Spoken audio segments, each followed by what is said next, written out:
Hey my lovely lovely listeners, इतने प्यारे प्यारे कमेंट्स करते हो कि वैसे तो मैं आज स्टोरी नहीं देने वाले थे, पर मैंने सोचा कि चलो एक और एपिसोड दे ही देते हैं। नैरेटर थोड़ा पेन में है तो शायद उस फीलिंग के साथ मैं बोल ना पाऊँ, उसके लिए I am so sorry advance में।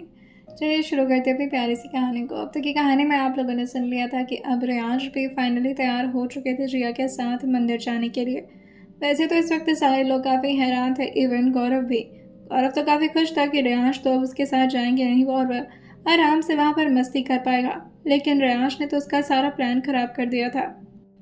सब लोग अब धीरे धीरे करके बाहर की तरफ आ रहे थे। रेयांश जा करके अपनी गाड़ी में बैठ चुके थे और वो इस वक्त अपने ड्राइविंग सीट पर बैठ रहे थे। लेकिन तभी एक आदमी जो आकर के रेयांश के सामने खड़े होते हुए कहता है, गुड मॉर्निंग सर। आप क्यों परेशान हो रहे हैं? मैं चला दूंगा ये गाड़ी। रेयांश उसको देखकर हैरान होते हुए कहते हैं, तुम यहाँ क्या कर रहे हो? कुणाल जो कहता है, सर सुबह तो बताया था ना आपको, मुझे वहाँ काफ़ी डर लग रहा था और फिर ऑफिस भी सोचा आपके साथ ही चल चलो तो आ गया।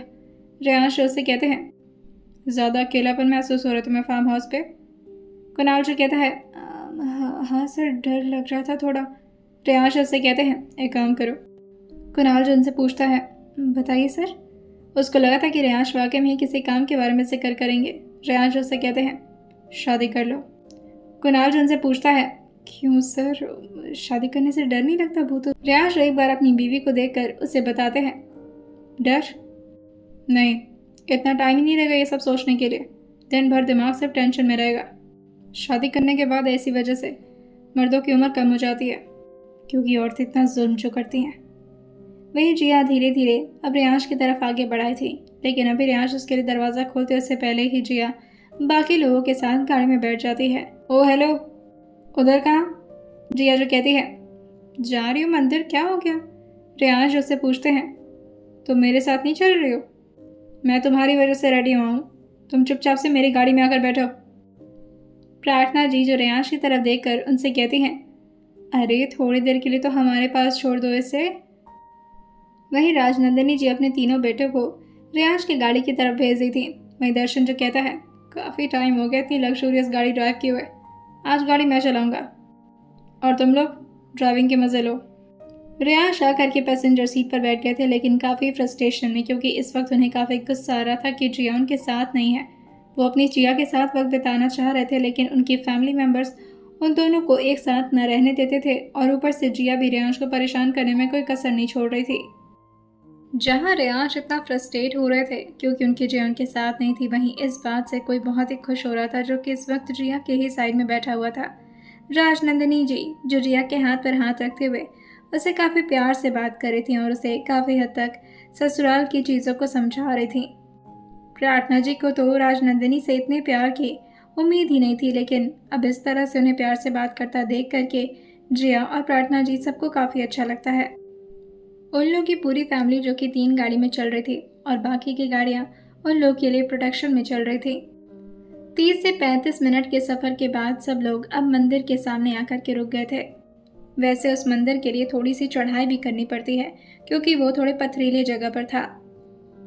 रोड पर आकर सारी गाड़ियां रुकती हैं और वहीं सब लोग अब धीरे धीरे गाड़ी से उतरने लगे थे। रास्ते भर रेयांश को सब लोगों ने काफ़ी ज़्यादा परेशान किया था, उनके तीनों भाई ने मिलकर के। वही कुणाल जो जाकर के पीछे वाली गाड़ी में बैठ गया था, जिसमें शिवराज, जितेंद्र जी और उनके साथ ही कुणाल भी आ रहा था। सारी गाड़ियों को तो दरवाज़ा खुल गया था, मगर रेयांश ने अभी गाड़ी को लॉक ही रखा था और उनके बिना कमांड के उनकी गाड़ी का डोर नहीं खुल पा रहा था। दर्शन जो रेयांश की तरफ देखकर उनसे कहते हैं, क्या है ये, दरवाज़ा क्यों नहीं खुल रहा? रेयांश दर्शन की बात सुन करके उनकी तरफ देखकर एक सार्कास्टिक स्माइल पास करते हैं और धीरे से विसल करना शुरू कर देते हैं। जैसे ही उन्होंने सीटी बजाई थी, पीछे से हल्के हल्के गुर्राने की आवाज़ आने लगती है। गौरव तो भी आराम से पीछे की तरफ बैठा हुआ था, वो भी आराम से लीन होकर के, लेकिन तभी उसे अपने हाथ पर कुछ महसूस होता है और जैसे ही उसने अपनी नज़र को उस तरफ फेर कर देखा था, वो तुरंत ही अपने हाथ को लेकर अपने दूसरे हाथ से छुपाते हुए कहता है, हो ये कहाँ से आ गया? भाई दरवाज़ा खुलवाओ यार। वही रेयांश हो आराम से बैठे हुए थे, जैसे उन्हें किसी के रिएक्शन से कोई मतलब ही नहीं है। वीर भी एकदम से दरवाजे से चिपकते हुए कहता है, भाई रियांश भाई तू बहुत अच्छा है बाबू, प्लीज भाई ना। वही रियांश कहते हैं, क्या हुआ, क्या कह रहे थे? मैं अपनी बीवी के बिना नहीं रह सकता, जोरू का गुलाम हूं मैं, और क्या क्या बोल रहे थे मुझे? वही रियांश लूसीफर को अपने पास बुला करके उसे दर्शन की गोद में देते हुए कहते हैं, आप भी खिलाइए। क्या हुआ बड़े भाई, अब आपको हंसी नहीं आ रही? वही दर्शन जो कहता है, क्या यार, क्या मजाक कर रहा है, हटाए यार इसे। वही रियांश कहते हैं, आइंदा से मेरे और मेरी बीवी को लेकर के कोई मजाक नहीं चाहिए मुझे। I am truly very serious about her, और मेरी फीलिंग का मजाक उड़ाने की गलती तो मत ही करना। वे जल्दी जल्दी अपने सर को हाँ में हिलाने लगे थे। रियांश उन लोग को और ज़्यादा परेशान ना करते हुए दरवाजे को अपने कमांड से खोल देते हैं, और जैसे ही दरवाज़ा खुला था तीनों के तीनों ऐसे भागे थे जैसे उन लोग के प्राण बस सूख ही रहे थे, और उन लोग की सांस एकदम से इस गाड़ी के अंदर रुकी हुई थी। वह लूसीफर जो अपने हाथ को रियांश के हाथ पर बार बार मारने लगा था, क्योंकि उसे भी बाहर जाना था। बाहर का मौसम बहुत अच्छा हो रखा था, दूर समंदर की लहरें जो कि यहाँ तक सुनाई दे रही थी। आसपास काफ़ी ज़्यादा सन्नाटा था, वहाँ पर दूर दूर तक कोई घर, कोई ज़्यादा बस्ती नजर नहीं आ रही थी। मंदिर जो बहुत ज़्यादा भव्य तो नहीं था, मगर फिर भी वहाँ पर प्रार्थना जी और जितेंद्र जी काफ़ी पुराने वक्त से आया करते थे, और उन लोग की इस मंदिर से अलग ही श्रद्धा जुड़ी हुई थी। बचपन में तो रियांश भी अपने मॉम के साथ आया करते थे, लेकिन धीरे धीरे मंदिर और भगवान से उनका आस्था काफ़ी हद तक टूट गया था। रियांश भी अब गाड़ी से तो बाहर निकल चुके थे, लेकिन वो अभी भी लूसीफर को अपनी गोद में लिए हुए वहाँ पर एक बड़े से पत्थर के पास आकर टिक गए थे। कुणाल भी अभी अंदर जाता, लेकिन रियांश को रुका देख करके वो भी नीचे की तरफ आते हुए कहता है, क्या हुआ सर, आप चलेंगे नहीं हमारे साथ? रियांश एक बार मंदिर की तरफ देखते हैं और फिर कुणाल से कहते हैं, मुझे फॉर्मेलिटीज़ करना पसंद नहीं है, तुम्हें जाना है तुम जाओ। कुणाल जो वासना की तरफ देखते हुए कहता है, सर मैं ठीक है सर, मैं जाता हूँ, आपके बदले के भी आशीर्वाद में लेकर आपको दे दूंगा। वह रियांश हल्का सा स्माइल करते हैं और लूसीफर की तरफ देखते हुए कहते हैं, जितना आशीर्वाद शायद मैं डिजर्व नहीं करता था, मुझे उससे ज़्यादा मिल चुका है, और अब इससे ज़्यादा कि मुझे चाहत नहीं है। ये बोलते हुए वो देख तो लूसीफर की तरफ रहे थे, लेकिन उनका मन जो कि जिया की तरफ था। वहीं अब सब लोग मंदिर के अंदर पहुंच चुके थे सिवाय रियांश और लूसीफर के, लेकिन लूसीफर भी बार बार अंदर की तरफ जाने की कोशिश कर रहा था। रियांश उसे जोर से पकड़ते हुए कहते हैं, तुम क्या करोगे अंदर जा करके? तुम्हें पता है, अंदर अच्छे लोग जाते हैं, हम जैसे बुरे लोग नहीं। इतने कांड कर चुका हूँ कि मुझे नहीं लगता कि हाथ जोड़ने से कोई फायदा होने वाला है। पर तुम्हें क्यों जाना है? तुम कौन सा हाथ जोड़ करके पूजा करने वाले हो अंदर? वो एक शिव पार्वती का मंदिर था, और उसके साथ ही बगल में दुर्गा माता का भी एक बहुत ही खूबसूरत सा मूर्ति लगा हुआ था। रियांश एक बार लूसीफर को देखते हैं और फिर एक बार मूर्ति को, और वो समझ जाते हैं कि ज़रूर लूसीफर अपने जैसा टाइगर अंदर देख करके काफ़ी ज़्यादा बेचैन हो रहा होगा उसे पास से देखने के लिए। रियांश उसे नीचे छोड़ते हुए कहते हैं, मंदिर के अंदर ही जाना, कहीं और नहीं। लूसीफर तुरंत ही अपने चारों पैरों को काफ़ी तेज़ी में आगे की तरफ बढ़ा लेता है। वही सारे लोग अपने हाथ को जोड़ करके शिव पार्वती की मूर्ति के सामने खड़े थे। लूसीफर तो वैसे भी चढ़ने कूदने खेलने में काफ़ी माहिर था। वो जल्द से जल्द सारे पत्थरों को पार करते हुए मंदिर के अंदर पहुंच जाता है, और मंदिर के अंदर जाते ही वो दुर्गा माता के ठीक सामने आकर के आराम से बैठ गया था। वैसे तो वो माता जी की तरफ देख रहा था, लेकिन उससे ज़्यादा वो उनके सवारी की तरफ। उसने खुद को कई बार मिरर में देखा था, जिसकी वजह से वो जब भी अपने जैसे कोई भी चीज़ देखता तो वो काफ़ी ज़्यादा उससे अट्रैक्ट हो जाता था, जैसे कभी मूवी में कोई टाइगर या कहीं किसी फोटो में, और अब तो उसे ये 3D में नज़र आ रहा था, जिसकी वजह से वो काफ़ी मज़े से माता जी और उनके सवारी के दर्शन कर रहा था। वहीं प्रार्थना जी जो आरती करते हुए जितेंद्र जी की तरफ देखकर कहती हैं, अगर आपका बेटा भी आ जाता यहाँ पर तो क्या गुनाह हो जाता, एक बार आप जाकर के बोलिए ना, आपकी बात नहीं टालेगा, शादीशुदा है दोनों, अगर शिव पार्वती का दोनों को आशीर्वाद मिल जाएगा तो बहुत अच्छा रहेगा। जितेंद्र जी जो पीछे की तरफ मुड़कर रियांश को देखते हैं, जो कि दूर गाड़ी के पास टिककर आराम से खड़े थे, और वो इस वक्त फ़ोन में कुछ देख रहे थे, और वो प्रार्थना जी की तरफ हल्का सा अपने हाथ को जोड़ते हुए कहते हैं, जो हुक्म देवी जी। प्रार्थना जी हंसते हुए कहती हैं, क्या करते हैं अभी? वहीं अभी तक जिया भी उनके बगल में ही खड़ी थी। राजनंदिनी जी जो देखती हैं कि सब लोग आरती में व्यस्त हैं, जिसका फ़ायदा उठा करके वो धीरे से जिया के बगल में आती हैं और उसके पीठ पर थपथपाते हुए कहती हैं, बेटा, जिया बेटा। वो आज जिया से सुबह से ही काफ़ी अच्छी तरह से बात कर रही थी। जिया उनकी आवाज़ सुनकर के तुरंत ही उनकी तरफ मुड़ते हुए कहती है, बताइए क्या हो बड़ी माँ। राजनंदिनी जी जो उसका हाथ पकड़ते हुए कहती हैं, चलो इधर आओ, मैं तुम्हें कुछ दिखाती हूँ। उस मंदिर में छोटे छोटे और भी बहुत सारे भगवान की मूर्ति थे और वो इतना बड़ा था कि अगर एक तरफ पूरा परिवार रहता तो दूसरी तरफ जहाँ जिया इस वक्त जा रही थी वो एक दूसरे को देख नहीं पाते। राजनंदिनी जी ने पहले से ही सब कुछ काफ़ी अच्छे से सोच समझ रखा था।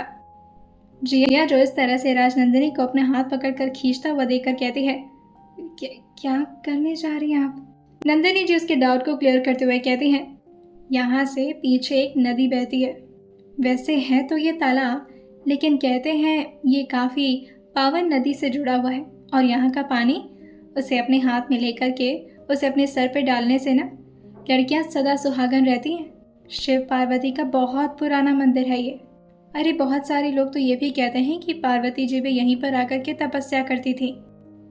जिया भक्ति के मामले में काफ़ी ज़्यादा माहिर थी। उसे जब भी भगवान के बारे में कुछ बताया जाता था तो उसका ऐसा संस्कार था कि वो बहुत ही ध्यान से उनकी बात को सुनती थी। लेकिन जिया को ये बात कुछ खास जमती नहीं। वहीं राजनंदिनी जी जो कहती हैं, तुम इस बारे में नहीं जानती हो क्योंकि तुम यहाँ की रहने वाली लड़की नहीं हो, लेकिन अगर तुम यहाँ के आसपास के लोगों से पूछोगी ना तो लोकल्स भी तुम्हें यही बताएंगे। खैर इन सब बारे में ना ज़्यादा बात करने की ज़रूरत नहीं है, इधर आओ। वहीं जिया को जैसे ही वो एक पुल के पास ले जाती हैं, जिया तुरंत ही उनका हाथ पकड़ते हुए कहती है, बड़ी माँ यहाँ पर तो बहुत ज़्यादा पानी है और बहाव भी बहुत तेज़ है, इसके नीचे गिर भी सकते हैं हम लोग। वो मंदिर एक पुल से जुड़ा हुआ था, जो पुल नीचे उसी तालाब से जुड़ा था और वहाँ पर तेज़ हवाएं भी जिया को इधर से उधर हिला दे रही थी, जिसकी वजह से वो कोई रिस्क नहीं लेना चाहती थी। और इस वक्त राजनंदिनी जी उसे अपने साथ उसी पुल पर लेकर जा रही थी।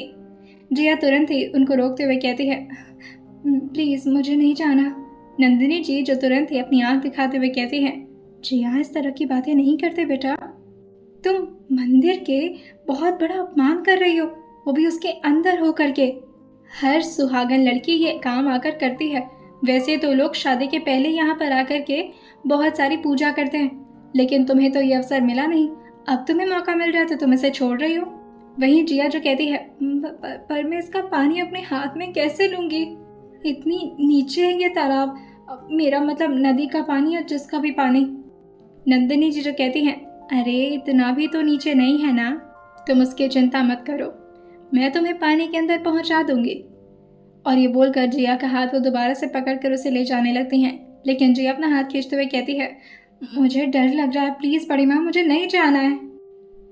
राजनंदिनी को लग रहा था कि जिया और उनकी कॉन्वर्सेशन को इस वक्त कोई नहीं सुन रहा, क्योंकि इस वक्त सब लोग मंदिर के सामने वाले साइड में थे और ये जगह जो कि मंदिर के ठीक पीछे थी, कोई भी आसपास उन्हें नजर नहीं आ रहा था, जिसकी वजह से वो जिया को ज़बरदस्ती अपने साथ खींचने लगी थी, जिससे जिया अपनी आंख से कोड़ कर उनसे कहती है, ये क्या कर रही हैं आप, ज़बरदस्ती क्यों कर रही है, मुझे नहीं जाना है ना।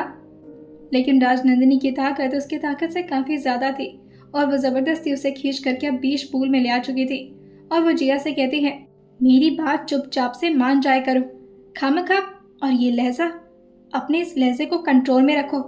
मुझे नहीं पसंद है कि कोई मुझसे इस तरह से बात करे, और बहू हो तुम मेरी अपनी बहू है, मुझसे इस तरह से बात नहीं करती बेटा। और तुम्हें देखो तो कहाँ गहराई है, नीचे देखो। लेकिन जिया को तो डर बहुत ज़्यादा लग रहा था, क्योंकि उसे छोटी मोटी हाइट से भी इतना डर लगता था, ऊपर से पानी। जिया को पानी से भी बहुत ज़्यादा घबराहट होती थी। जब भी वगैरह से सफ़र करती थी, नीचे की नदी को देख करके वो झट से अपने विंडो से पीछे हो जाया करती थी, क्योंकि उससे नहीं देखा जाता था ये लहर, ये पानी, और ऊपर से इतनी तेज़ बहाव। और अपने दोनों हाथ को राजनंदिनी के हाथ पर रखते हुए कहती है, बड़ी माँ मुझे डर लग रहा है, प्लीज़। और फिर वो भी तेज़ से चिल्लाने वाली होती है, लेकिन तभी राजनंदिनी जी उसके हाथ को ज़ोर से पकड़ते हुए कहती हैं, जो तुम समझ रही हो ना, बिल्कुल सही समझ रही हो। मैं किसी भी हालत में तुम्हें और रेयांश को एक नहीं होने दे सकती बेटा। जिया जो अपने चेहरे को झट से उनकी तरफ घुमाकर उनके बहुत ध्यान से देखते हुए कहती है, क्या, पर ऐसा क्यों, आपको क्या प्रॉब्लम है, और आप करना क्या चाहती है मेरे साथ। और ये बोल करके उसकी नज़र एक बार नीचे की तरफ जाती है। वो अपने चेहरे को घुमा करके नीचे की तरफ ध्यान से देख तक नहीं पा रही थी, उसे इतना डर लग रहा था। पूल वैसे तो इतना पतला नहीं था, अगर एक लाइन में 4 लोग भी खड़े होते तो चारों लोग आराम से उस पुल पर चढ़ सकते थे और आराम से सामने के रास्ते का सफर भी तय कर सकते थे। इस सामने एक काफी बड़ा सा पत्थर था जहां पर चढ़ करके पंडित वगैरह पूजा किया करते थे। लेकिन राजनंदिनी जी जिया की तरफ आगे बढ़ने लगी थी और जिया पीछे जाने लगी थी, वो भी बिना इस अंदाजे के कि वो कितना पीछे जा रही है, और अगर वो ज्यादा पीछे जाती तो वो पानी में भी गिर सकती थी। और शायद राजनंदिनी जी कुछ ऐसा ही चाहती थी। अभी जिया पूरी तरह से उस पुल के बॉर्डर तक पहुंचती और राजनंदिनी जी उसके सीने पर हाथ रख के उसको धक्का देती। कोई जोर से राजनंदिनी जी की तरफ ही छलांग मार देता है और ये बाजी उल्टी पड़ जाती है। जहां जिया को नीचे जाना था और राजनंदिनी जी को ऊपर रहना था, लेकिन वहीं राजनंदिनी जी का पैर पूल से तुरंत ही स्लिप होता है और वो नीचे की तरफ गिरने लगती हैं। कुछ ही सेकंड में नीचे पानी से धपाक की आवाज आती है। जिया इतना ज्यादा डर गई थी कि वो ठीक तरीके से खड़ी भी नहीं रह पाती और वो झट से अपनी जगह पर ही काफी कांपते हुए बैठ जाती है और वो जोर जोर से रेयांश और प्रार्थना जी को चिल्लाते हुए कहती है, मम्मी जी, रेयांश जी कहाँ है आप? उसके आसपास अभी कोई नहीं था और ना ही उसकी कोई तेज आवाज सुन पा रहा था। वैसे भी पानी की लहर इतनी तेज थी, ऊपर से हवाएं जो उसकी आवाज को उड़ाकर अपने साथ ले जा रही थी। लेकिन तभी जिया को सहारा देने के लिए कोई और उसके पास आकर बैठ गया था और मासूमियत से उसको देखे जा रहा था। जिया धीरे से अपनी आंखें खोलती है और अपने धुंधले से आंखों को खोलकर वो सामने की तरफ देखती है। सामने इस वक्त लूसीफर बैठा हुआ था और वो अपनी जीभ निकाल करके जिया को देखे जा रहा था। जिया पहले तो हल्का सा घबराई थी, लेकिन फिर धीरे से लूसीफर अपने हाथ को ऊपर की तरफ उठाते हुए जिया के हाथ में रखने लगता है। जिया भी हिम्मत करते हुए अपने हाथ को आगे बढ़ाती है और लूसीफर के हाथ को अपने हाथ में महसूस करते हुए धीरे से कहती है, थैंक यू लूसीफर। और ये बोल करके वो झट से लूसीफर को अपनी गोद में उठा ली थी और जैसे तैसे करके वो साड़ी संभालते हुए अंदर मंदिर की तरफ दौड़ कर आ जाती है, क्योंकि उसे राजनंदिनी जी को भी तो बचाना था। वो सबसे घबराते हुए कहती है, मम्मी जी वो बड़ी माँ, मम्मी जी वो बड़ी माँ। वहीं रेयांश भी अपने डैड के कहने पर अंदर की तरफ आ गए थे और वो जैसे ही जिया को इतना घबराया हुआ देखते हैं, वो तुरंत ही उसके पसीने को अपने हाथ से पोंछते हुए उसके गाल को अपने हाथ में भरते हुए पूछते हैं, क्या हो गया तुम्हें? कुछ भूत देख लिया क्या तुमने?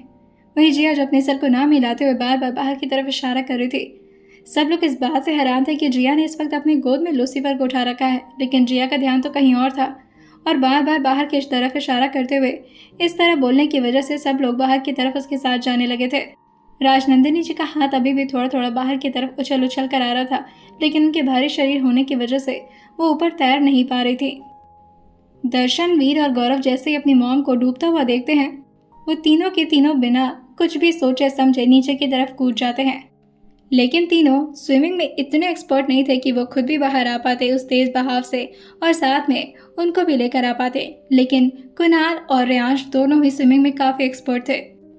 रेयांश तुरंत ही कुणाल को इशारा करते हैं। कुणाल तुरंत ही अपना जैकेट निकाल करके वहीं रखता है और जल्दी से नीचे की तरफ कूद जाता है। चारों लोगों के सपोर्ट से राजनंदिनी का भारी शरीर जैसे तैसे करके अब किनारे पर आ चुका था और वो लोग मिल करके उन्हें पत्थर पर बिठाते हुए कहते हैं, आप नीचे कैसे गिरी? सारे लोग का यही सवाल था। राजनंदिनी जी को तो जैसे कोई सांस ही नहीं लेने देने वाला था। सब के सब बस यही पूछ रहे थे। वहीं मंदिर के दूसरे रास्ते से सब लोग पत्थर की तरफ आ जाते हैं, लेकिन जिया नहीं। जिया जो रेयांश को वहां जाता देख करके तुरंत ही उनके हाथ को पकड़ते हुए कहती है, मुझे यहाँ नहीं रहना, चलिए आप।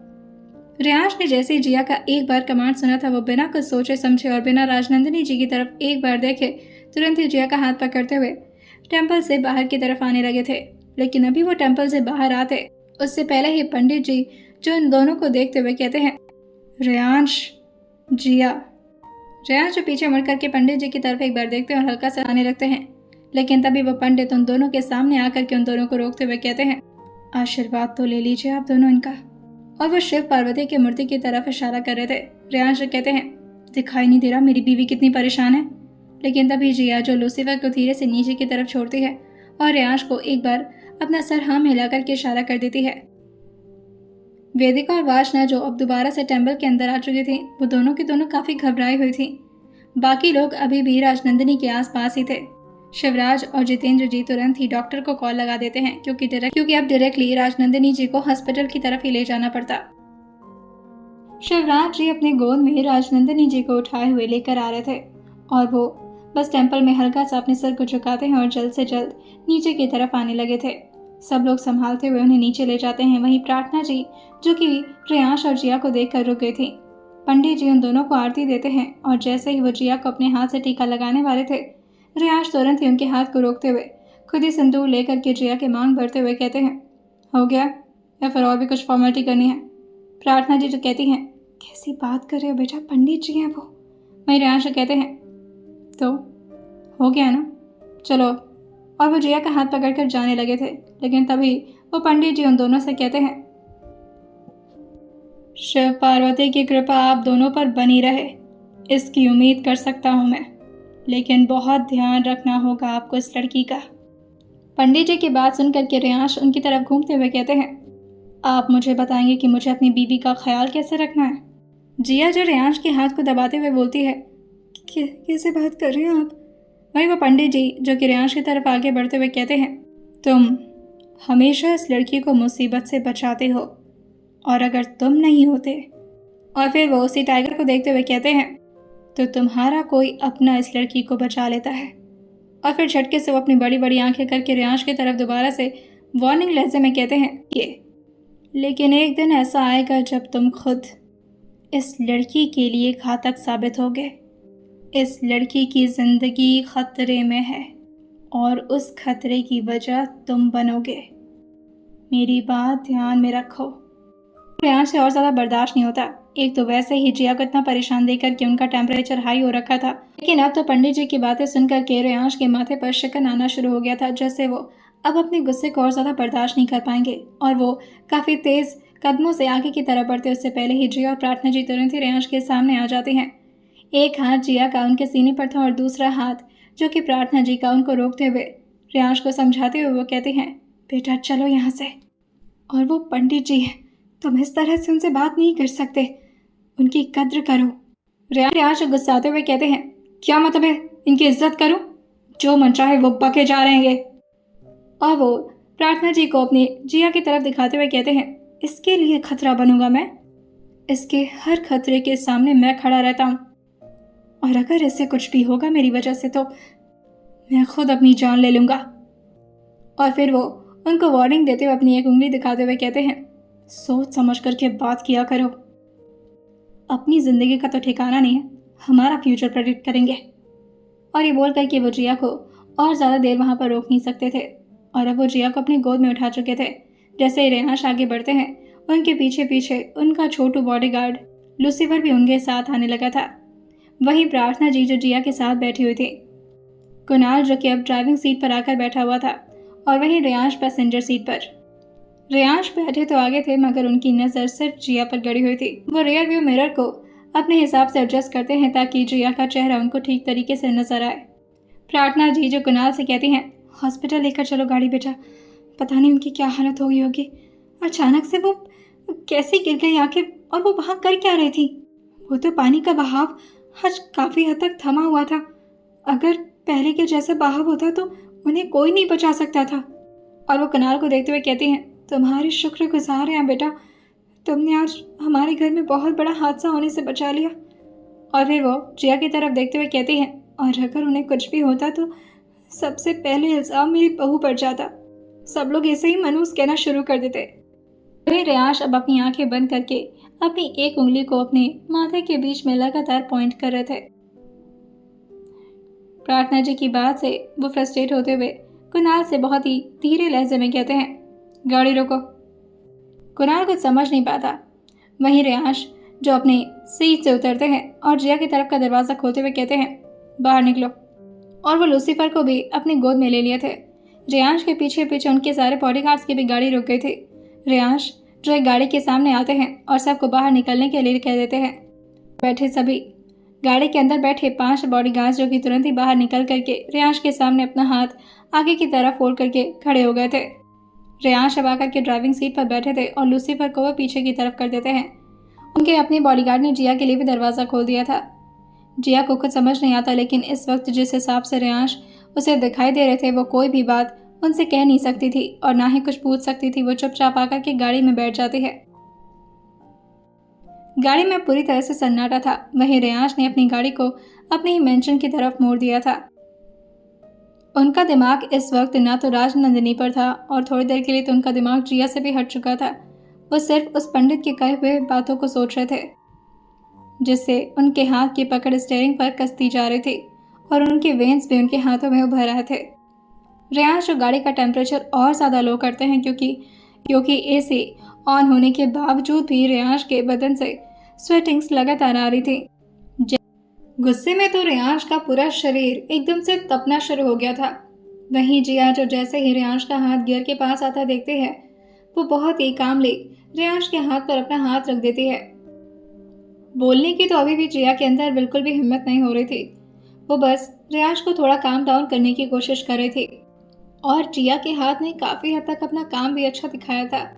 जैसे ही रेयांश के हाथ पर जिया का हाथ पड़ता है, रेयांश और ज़्यादा अपने मन में अपनी बात को कंट्रोल नहीं कर पाते और वो तेज लहजे में जिया से कहते हैं, आखिर बोल कैसे सकता है वो ऐसे। रेयांश की सांसें भी काफ़ी तेज हो रखी थी और वहीं वो गहरी गहरी सांस लेते हुए अपने आप के लहजे को काफ़ी कंट्रोल तो करते हैं, लेकिन वो उनसे हो नहीं पा रहा था।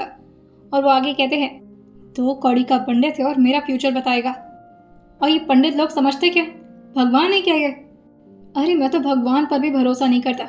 अगर भगवान खुद भी आकर ये बोले ना कि मेरी वजह से तुम्हें कुछ होगा, उस पंडित को क्या पता मेरे बारे में।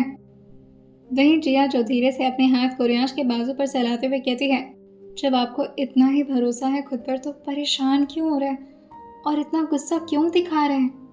उनका काम था, उन्होंने बोल दिया।